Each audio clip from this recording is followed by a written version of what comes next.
Oke, rekan-rekan semua, assalamualaikum warahmatullahi wabarakatuh. Kita berjumpa lagi ya di podcast IFPI Bincang Pengadaan bersama Ikatan Fungsional Pengadaan Indonesia.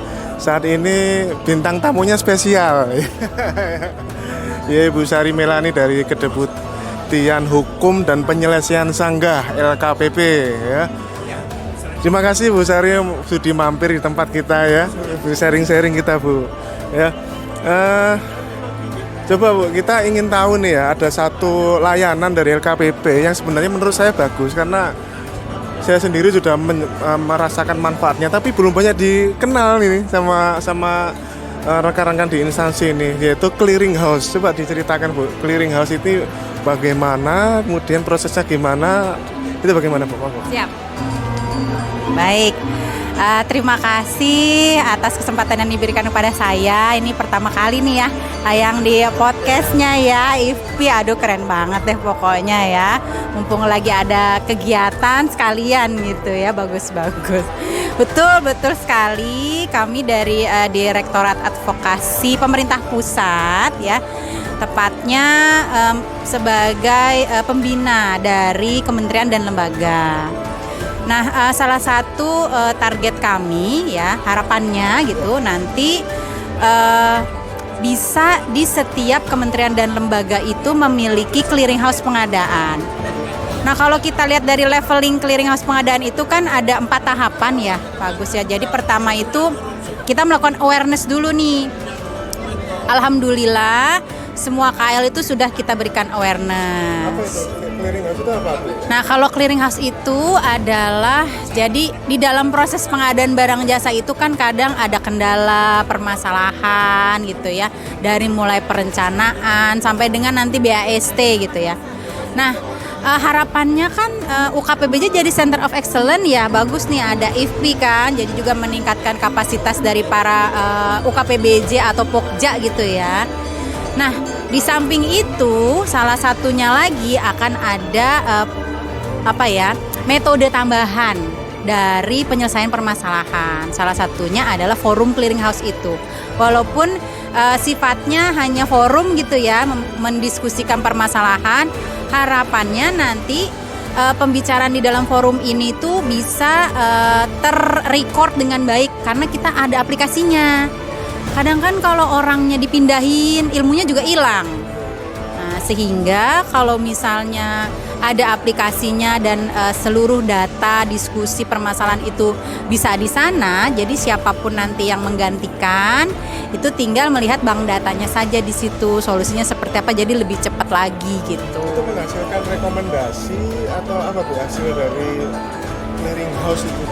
Ya, jadi kalau misalnya ada permasalahan yang memang perlu didiskusikan di dalam clearing house, nanti akan ada hasil berupa berita acara diskusi dari clearing house itu yang bisa digunakan oleh para pengambil keputusan, baik itu oleh Pokja, oleh PPK ataupun oleh PAKPA. Sehingga nanti tentu saja keputusannya harus berdasarkan regulasi yang berlaku gitu ya, tidak bertentangan, dan itu akan mempermudah gitu ya. Kalau nanti di kemudian hari ada permasalahan yang sejenis, maka istilahnya mungkin seperti jurisprudensi bisa menjadi bahan sehingga tidak perlu dibahas lagi dari nol gitu ya, karena udah pernah nih pembahasan seperti ini yang serupa, oh keputusannya atau masukannya seperti ini. Nah, kalau seperti itu permasalahan-permasalahan yang ada mungkin lambat laun akan semakin cepat proses penyelesaiannya, karena kan udah ada tuh datanya di clearing house waktu kemarin pembahasannya seperti apa, dan ini bisa memudahkan proses pengadaan menjadi lebih lancar lagi ke depannya. Inisiasinya gitu. dari mana Bu clearing house? Pertama siapa yang harus bersurat dan yang kemana? Iya, jadi sekarang kami sudah sangat jemput bola lah istilahnya ya. Jadi kami itu mengundang para kementerian atau lembaga khususnya dari UKPBJ atau inspektoratnya. Jadi kami sudah melakukan awareness kepada mereka dan mereka juga sudah menindaklanjuti dengan menandatangani komitmen. Nah, sekarang tinggal kita menunggu sejenis surat tugas ataupun surat keputusan agar kita kasih akses nih sebagai pengelola aplikasi clearing house-nya. Nanti kalau mereka sudah kasih itu, kita kasih namanya bimbingan teknis untuk menggunakan aplikasi itu. Nah, kedepannya mereka bisa running dan kita tinggal monitoring evaluasi saja sehingga semua permasalahan-permasalahan pengadaan yang sering terjadi itu tidak perlu dibahas dari awal lagi. Tinggal nanti lihat aja hasil yang kemarin itu seperti apa yang sudah dibahas di clearing house. Nah, itu bisa dipakai sebagai rekomendasi berikutnya gitu, Pak Ari. Ini Bu, jadi apakah clearing house ini bisa digunakan misalnya nih ya, suatu proses di pokja pemilihan ya, suatu proses paket yang harus dituntut mengambil suatu keputusan gitu, dan keputusannya cukup sulit gitu. Nah, pada saat di tengah-tengah proses itu bisa tidak kita memanfaatkan forum clearing house itu di tengah-tengah proses tender, misalnya evaluasi, apakah bisa dimanfaatkan seperti itu atau bagaimana Bu? Ya.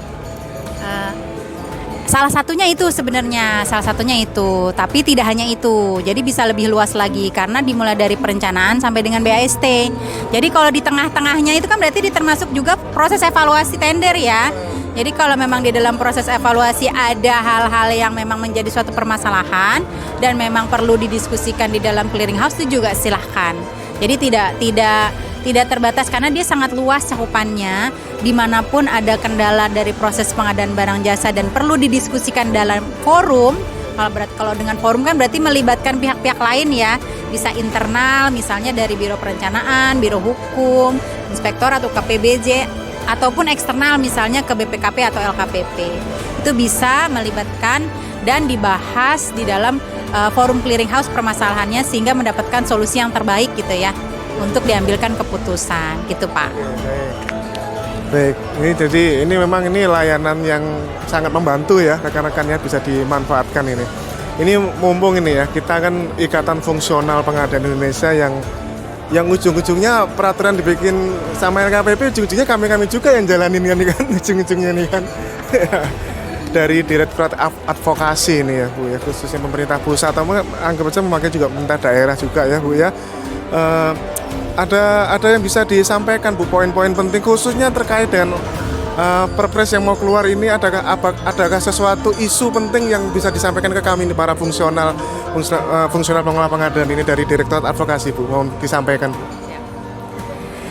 Baik, terima kasih ya Mas Arif atas pertanyaannya. Jadi kembali lagi sebagai fungsional pengadaan gitu ya, kami selalu mendukung gitu ya, dan kami selalu backup gitu ya semampu kami gitu ya dari seluruh aspek gitu ya, khususnya dari aspek hukum gitu ya, agar nanti pelaksanaannya bisa berjalan dengan baik, lancar, tanpa kendala apapun gitu ya. Tentu saja salah satunya yang kami encourage atau kami dukung adalah dengan adanya pembentukan clearing house ini, karena nanti akan sangat membantu bagi para fungsional pengadaan dalam hal menghadapi permasalahan.